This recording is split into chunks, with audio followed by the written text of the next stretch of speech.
샬롬 1월 31일 새벽 기도입니다. 오늘 말씀은 사무엘상 5장 1절부터 12절까지 말씀입니다. 블레셋 사람들은 하나님의 궤를 빼앗아 에벤에셀에서 아스돗으로 가져갔습니다. 그리고 나서 그들은 그 궤를 다곤 신전으로 가져가서 다곤 신상 곁에 두었습니다. 이튿날 아침 아스돗 사람들이 일어나 보니 다곤이 여호와의 궤 앞에서 얼굴을 땅에 박고 넘어져 있었습니다. 그들은 다곤을 일으켜 다시 제자리에 세워 두었습니다. 그 다음날 그들이 일어나 보니 다곤이 여호와의 궤 앞에서 얼굴을 땅에 박고 넘어져 있었습니다. 다곤의 머리와 두 손은 잘려서 문 지방에 널려 있었고 단지 몸통만 남아 있었습니다. 이 때문에 오늘날까지도 다곤의 제사장들과 아수도스에 있는 다곤의 신전에 들어가는 사람들은 모두 문지방을 밟지 않고 들어갑니다. 여호와의 손이 아스돗 사람들을 호되게 치셔서 종기 재앙으로 아스돗과 그 지역 사람들을 죽이셨습니다. 아스돗 사람들은 이런 일들을 보고 말했습니다. 이스라엘 하나님의 궤가 여기 우리와 함께 있어서는 안 되겠다. 하나님의 손이 우리와 우리의 신 다곤을 치고 있지 않는가. 그리하여 그들은 사람을 보내 모든 블레셋 지도자들을 모아놓고 물었습니다. 이스라엘 하나님의 궤를 어떻게 하는 게 좋겠습니까? 그들이 대답했습니다. 이스라엘 하나님의 궤를 가드로 옮깁시다. 그리하여 그들은 이스라엘 하나님의 궤를 옮겼습니다. 그러나 그들이 궤를 옮기고 난 후 여호와의 손이 또 그 성을 치셔서 사람들이 큰 고통을 겪게 됐습니다. 젊은이나 늙은이 할 것 없이 그 성 사람들은 모두 종기가 났습니다. 그리하여 그들은 하나님의 궤를 에그론으로 보냈습니다. 하나님의 궤가 에그론에 들어서자 에그론 사람들이 부르짖으며 말했습니다. 저 사람들이 우리와 우리 백성들을 죽이려고 하나님의 궤를 가져왔다. 그래서 그들은 블레셋 지도자들을 모두 불러놓고 말했습니다. 이스라엘 하나님의 궤를 보내 원래 있던 곳으로 되돌려 놓읍시다. 그렇지 않으면 그 궤가 우리와 우리 백성들을 죽일 것입니다. 이는 궤가 가는 곳마다 죽음의 고통이 그 성 전체를 덮었기 때문이었습니다. 하나님께서 치시는 손길이 하도 호되어 죽지 않고 살아남은 사람들은 종기에 시달렸고 그 성의 부르짖음은 하늘까지 닿았습니다. 아멘. 자, 오늘 본문에 나오는 다곤신, 이 다곤신은요, 물고기 또는 곡식, 옥수수라는 뜻입니다. 블레셋 사람들이 풍요의 신으로 숭배하던 우상이었습니다. 자, 이스라엘이 이 블레셋과의 전쟁에서 졌습니다. 그래서 여호와의 궤를 성궤를 빼앗기죠. 자, 그리고 나서 그들이 다곤 신전에 여호와의 궤를 그들의 전쟁 승리 전리품으로 놓았습니다. 그랬더니 우상이 계속해서 여호와의 궤 앞에 이게 그 무릎 꿇고 절하는 자세가 돼버리고 심지어 마지막에는 머리와 두 손이 두 팔이 잘려서 나동그라지는 그런 참담한 일이 벌어졌어요. 그래서 이 성에서 저 성으로 계속해서 여호와의 궤를 이제 옮깁니다. 그러니까 폭탄 돌리기를 한 거예요. 우리 성에는 있으면 안 되겠다. 다른 곳으로 가자. 그러면서 하나님이 그 지역 사람들에게 벌을 내리는 가장 큰 두드러진 특징, 종기입니다. 종기가 그 과거 우리 조선이나 우리나라 뭐 6.25 전쟁 이후 또 얼마 그 되기 전까지만 해도요, 불치병이 가까웠어요. 그거는 종기가 나면 굉장히 괴롭고 심지어 목숨을 잃는 일이 허다했습니다. 종기가 이제 고름이 나고, 뭐 제가 뭐 의학 전문가는 아니지만 찾아보니, 이제 그 항생제나 그 소독약이, 이게 발명되기 전까지는, 이 종기는, 굉장히 사람이, 고통스럽게 서서히 죽어가는 병이었고, 사람들은 이것을 그래서 천벌, 하늘이 내리는 벌이라고, 뭐 우리나라, 뭐 유럽, 오늘 본문에 나오는 성소시대는 고대 그 메소포타미아 지역, 아프리카 뭐 할 것 없이 역사가 기록된 곳에서는 종기는 하늘이 내리는 형벌로 평가받았던 병이었습니다. 자, 그런데 하나님이 왜 굳이 그렇게까지 벌을 내리실까? 그러니까 지금 시대랑은 달라요. 그러니까 지금은 예수 안 믿는 사람들에게 오늘 같은 성경에 나온 배경처럼 하나님을 미워하고 싫어하는 사람들을 이렇게 벌 주시면 좋겠다. 아니 왜 이렇게 벌을 안 주실까? 이렇게 생각하실 수 있는데 이 당시는 국가와 종교가 하나이던 시대예요. 그러니까 이 전쟁은 나라와 나라 간의 전쟁이 아니라 신과 신과의 전쟁 이렇게 그들이 생각을 했습니다. 그러니까 모든 사람들은 그렇게 믿었던 거예요. 그러니까 한 이스라엘과 싸워서 이겼잖아요. 그러면 자기들이 믿는 다곤 바알 신이 이스라엘이 믿는 여호와 신을 이겼다. 그래서 여호와의 신은 다곤 신보다 밑에 있다. 별거 아니구만. 이렇게 생각하던 시대인 겁니다.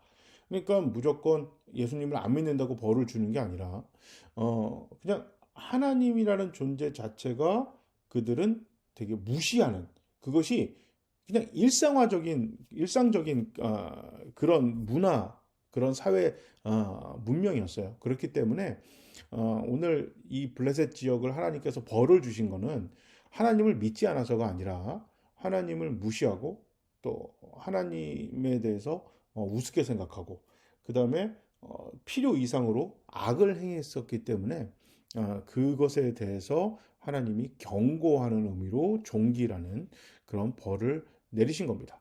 그러면 이스라엘은 괜찮은가요? 아니죠. 이스라엘은 망신도 이런 망신이 없습니다. 그들의 신을 드러낼 수 있는 가장 강력한 무기를 빼앗겼어요. 그리고 많은 사람들도 죽었고 또 훗날 나오지만 그들은 블레셋과 주변에 있는 강대국들로부터 계속해서 괴롭힘을 당하고 다윗이 등장하기까지 그 전까지는 굉장히 고통과 어려움을 당합니다. 이거는 그냥 오늘 본문에서 그 사무엘서에서 이 부분을 강조한 거는 하나님의 백성들이 하나님의 말씀에 순종하지 않고 하나님의 뜻대로 살지 않았을 때 나오는 이 끔찍한 장면이 등장하는 거예요. 그러니까 이렇게 생각하시면 돼요.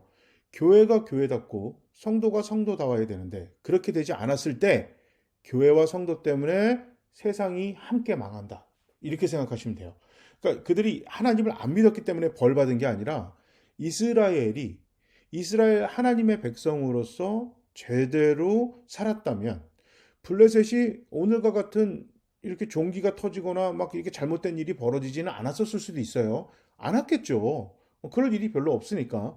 그리고 뭐 이 블레셋과 전쟁을 통해서 또 반목과 갈등과 서로 싫어하는 것을 통해서 하나님의 말씀을 전하라고 하나님 하신 것이 아니라 사람을 귀하게 여기고 배려하고 존중함으로 그들에게 하나님이 살아계심을 드러냈다면 하나님이 이스라엘을 축복하셨을 것이고 이스라엘에게 하나님 믿는 사람들을 하나님이 귀하게 쓰인 것을 보이겠죠.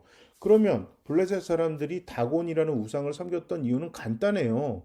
다곤을 믿으면 풍요로워진다. 그러니까 농경 사회에서 굉장히 항상 이렇게 풍년이 된다라고 믿었기 때문에 그 신을 섬기는데 이스라엘 사람들이 척박한 땅에 살면서도 하나님을 잘 믿음으로 인해서 그곳에서 하나님의 축복을 주변 사람들이 본다면 뭐 지금처럼 뭐 국적이 뭐 이렇게 돼 있어가지고 뭐 국가에게 뭐 시민권을 받고 이런 시대가 아니었기 때문에 자연스럽게 이스라엘에 편입하는 사람들이 점점 많아질 거예요.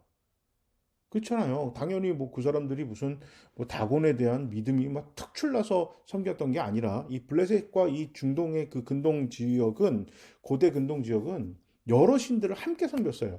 그 도움만 되면 이 신도 섬기고 저 신도 섬긴다는 거죠. 그러나 여호와 하나님은 여러 다른 신을 섬길 수 없는 그런 법이 있기 때문에 그들이 볼 때, 저 나라 사람들은 그 풍요로운 것도 풍요로운 거지만 사람들이 정말 인격적으로 훌륭하고 정말 베품도 좋고 괜찮아요.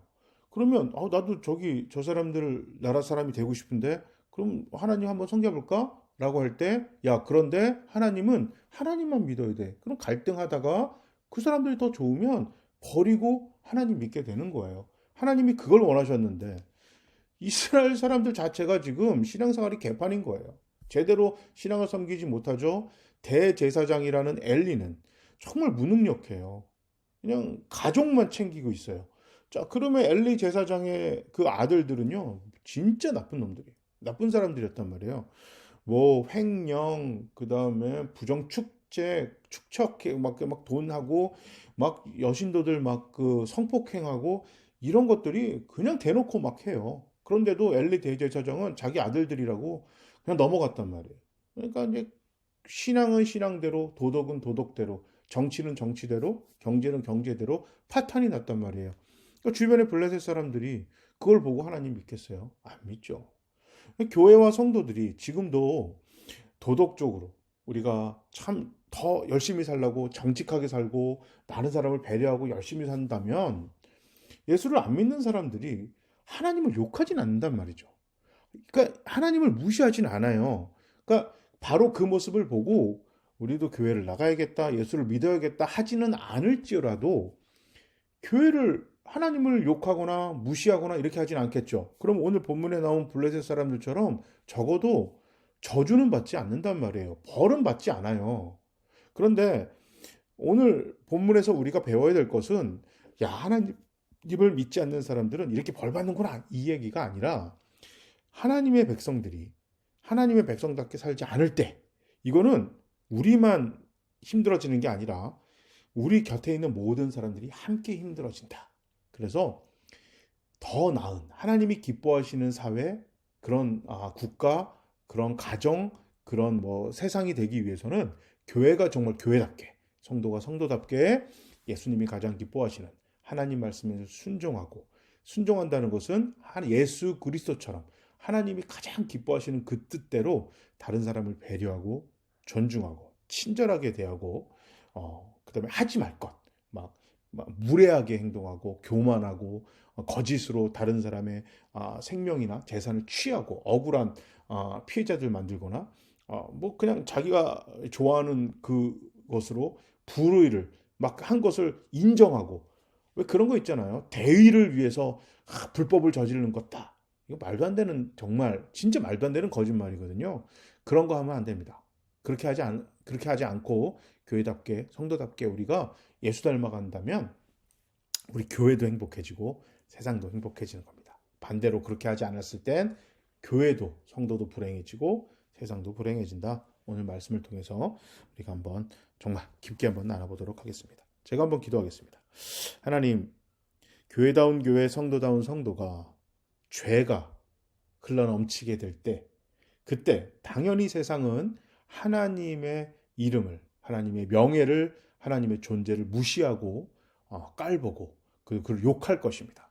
그것으로 인해 교회와 또 하나님의 백성도 무너지고 세상도 무너지게 되어 있습니다. 그러나 반대로 교회가 교회답고 성도가 성도답게 예수 닮아가는 우리 주님 닮아가는 그런 태도로 주변에 있는 많은 사람들을 배려하고 존중하고 친절하게 또 정직하고 성실하게 살아갈 때 그리고 무례하게 행동하지 않고 교만하지 않고 다른 사람들을 함부로 대하는 또 죄를 인정하는 그런 태도로 살아가지 않을 때 그때 교회와 성도도 행복해지고 세상도 행복해진다는 것을 잊지 않고 그렇게 사는 우리 교회 우리 모두가 되겠습니다. 성령님 도와주시옵소서.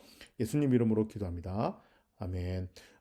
주일날 광고했던 대로 이번 주까지는 그래도 온라인으로 새벽 기도를 대신하도록 하겠습니다. 자, 여러분 오늘도 승리합시다. 모두 샬롬.